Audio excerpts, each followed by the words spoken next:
About 400 million years back, the ocean looked like a war zone. Everything that swam had one simple goal: don't get eaten. And the solution everyone came up with was pretty obvious. Cover yourself in armor. Not just any armor either.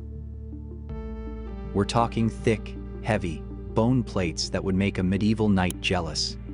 Fish wore helmets of solid bone. Squids carried giant cone-shaped shells on their backs like they were heading into battle. Even creatures we'd barely recognize today were wrapped in layers of protective plating. The ocean was basically an underwater tank convention. If you didn't have armor, you were lunch. It was that simple, but here's the weird part. If you look at the ocean right now, almost all of that armor is gone. The most dangerous predators swimming around today, like great white sharks and killer whales, don't have any armor at all. They're completely exposed, soft, squishy, vulnerable, and yet they're winning at life. So what happened?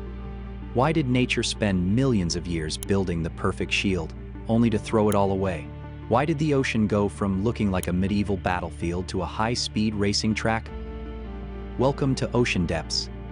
Let us answer all your questions. The story starts with the most armored creatures to ever exist, the placoderms. The name literally means plated skin. These were fish covered head to tail in thick bone armor. Not scales, not shells, solid interlocking bone plates that wrapped around their heads and bodies like a suit of tank armor. For about 50 million years, these armored fish ruled the ocean. They were the top dogs, the apex predators. Nothing could touch them. Take one of the most famous placoderms, Dunkleosteus. This monster was about 20 feet long and had a head covered in bone plates several inches thick. It didn't even have regular teeth. Instead, it had massive bony plates in its mouth that worked like giant scissors. Self-sharpening scissors that could bite with nearly the same force as a T-Rex. Think about that for a second. This fish could crush through bone armor like you'd bite through a cookie, and it needed that power because everything else in the ocean was also covered in armor. It was an arms race. The only way to beat someone with a shield was to build a bigger hammer, and Dunkleosteus was one big hammer. Back in those days, having that kind of power was rare. Most early predators were honestly pretty bad at their jobs. They were slow, clumsy, their jaws were weak. They couldn't chase you down or outsmart you. In that kind of world, armor was the perfect defense. You didn't need to be smart. You didn't need to be fast. You just needed to be too hard to eat. For hundreds of millions of years, armor worked perfectly. A predator tries to bite you, they're biting rock. Crushing you? Good luck with that. Clawing you? They'll break their claws first. Armor defeated basically every attack nature could throw at it. The ocean was less like a high-speed chase and more like a demolition derby in slow motion. Everyone was heavy, slow, and nearly impossible to kill. And here's the thing, that armor wasn't weak. Even today's lions and tigers couldn't claw through Dunkleosteus armor. It was real, functional protection, actual rock-hard bone that would stop any modern predator. So, if the armor was that good, why did it disappear? Why did Dunkleosteus go extinct while softer, weaker animals survived? The answer is simple. Armor isn't free, it comes with a massive cost. And eventually, that cost became too high to pay. First, there's the weight problem. If you're wearing several inches of solid bone on your body, you're not exactly moving fast. You're heavy. You're stiff. You're basically a bank vault with fins. Sure, your insides are safe, but you move like a brick underwater. You're slow, you can't turn quickly, and forget about doing any fancy maneuvers. You're stuck being a slow, armored bus. Then, there's the energy problem, and this one's huge. Armor isn't like a jacket you can just put on. You have to grow it from your own body.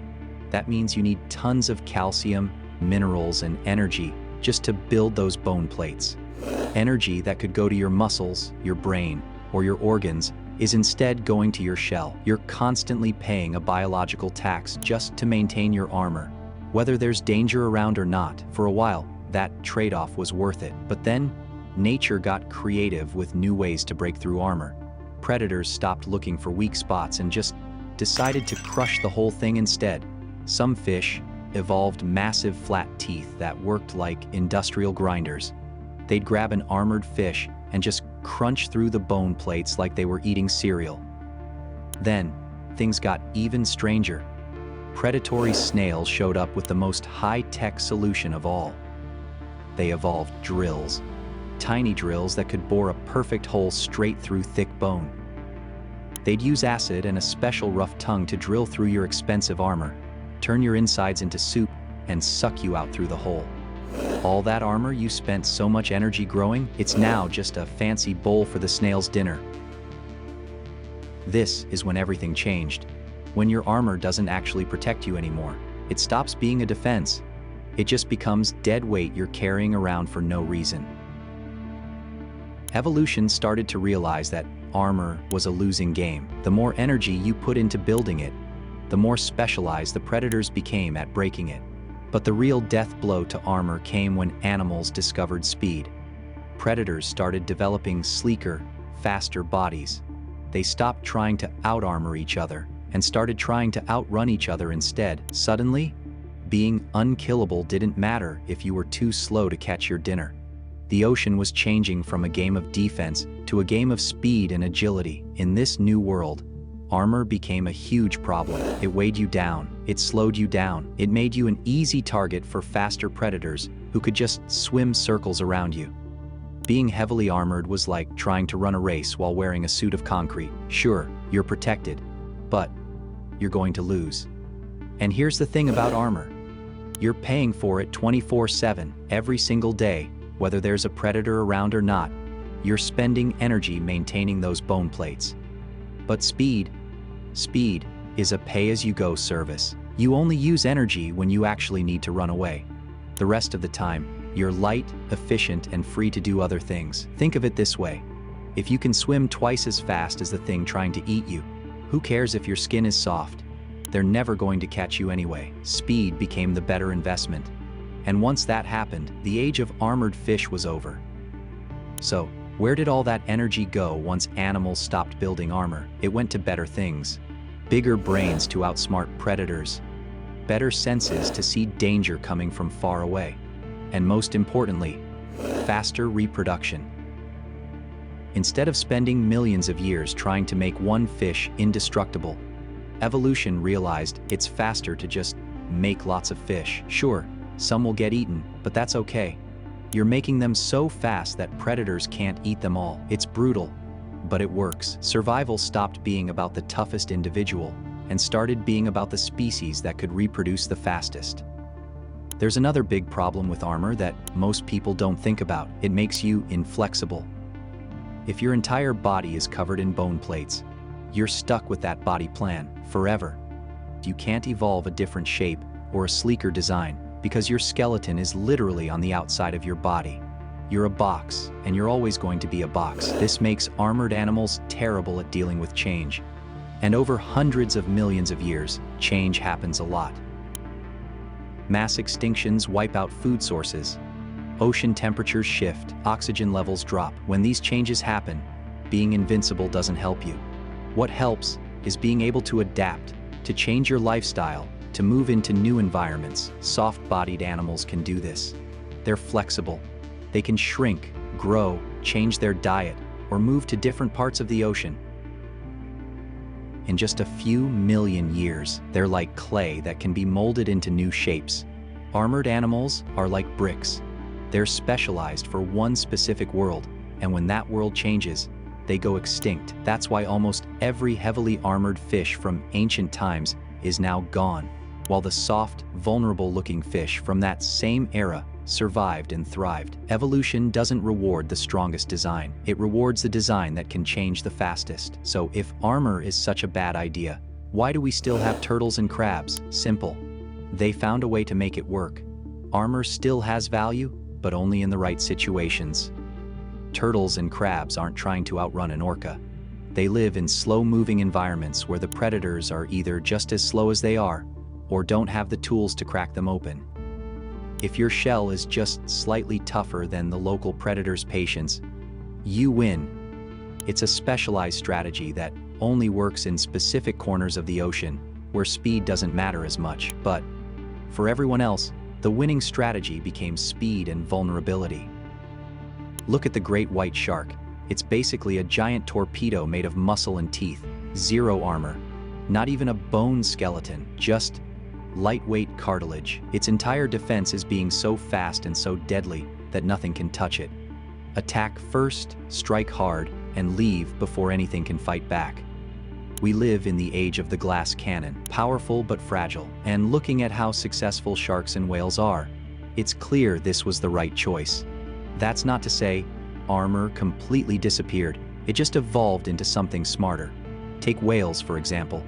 Instead of growing a hard shell, they grew blubber, a thick layer of fat that acts like a biological cushion. If a shark bites a whale, it's not hitting vital organs. It's just getting a mouthful of fat. The whale loses a chunk, but it keeps swimming.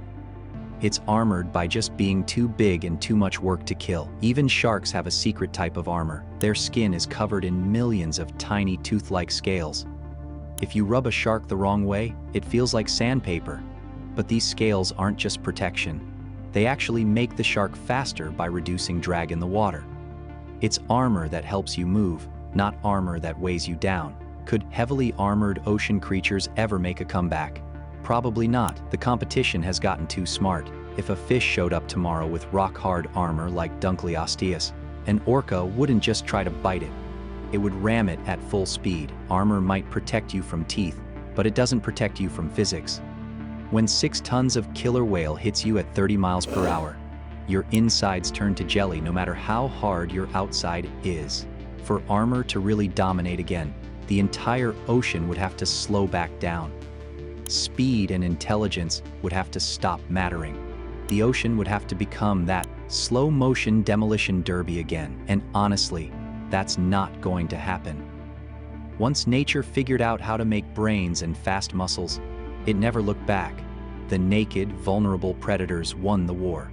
And unless armored animals find a way to overcome the fundamental weaknesses of armor, they're staying in the past where they belong. The ocean belongs to the fast, the smart, and the squishy now. And honestly, that's probably for the best. Nobody wants to get head-butted by a swimming rock anyway. If this changed the way you see the ocean, give the video a like. And subscribe to Oceandepths if you want more stories hiding beneath the surface.